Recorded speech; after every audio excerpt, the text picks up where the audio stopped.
Guys, ito ay kaka-craft lang natin sa ating bench grinder. Ito ay napakagandang bato po nito. Tingnan po natin kung ano itsura niya sa loob.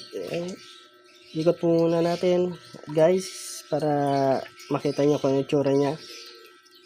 Ayan po ang itsura niya sa labas. Pero kita na po yung mga, yan, napakalinaw po yan. Translucent po talaga siya. Ito yung itong part ito hindi masyadong may pagka-blurb siya, pero ito translucent. Ito sige, subukan natin tingnan. Ayan po, napakaganda po niya. Yan, translucent po to. Ito sa gilid, ito blurb siya pero translucent din siya. Ito ay plum agate. Makukuha lang natin sa norte. Yan po sa Bulacan. Ayan po siya. Tatabas lang po natin. Napakaganda po niya. Yan po ang itsura niya.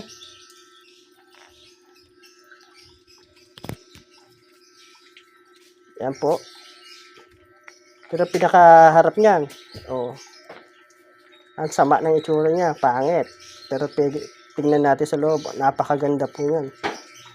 Lalo po paprocess na natin po yan. Hanapan natin magagandang pattern po yan.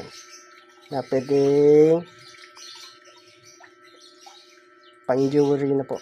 Yan. Salamat po. At naway nagustuhan ninyo po ito ating video. Like nyo lang po. At follow nyo po ako lagi. Naway magustuhan po ninyo at may makuha kayong aral. Napakaganda po talaga. Naway may makuha pa tayong ganito. Kasi yung pinagkukuha na natin to sa Bulacan.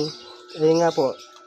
Dahil sa flood control project na yan, nire-rip-crap po lahat ng gilid ng ilog. Kaya nahihirapan na wala na tayong makukuha kasi hindi na may road din yung mga gilid ng ilog. Panigitna na lang po. Kaya hanggat may makukuha tayo, kukuha na lang po tayo ng mga local. Pagka wala na akong makuha, ayan ho, tsaka na lang po tayo order sa mga international.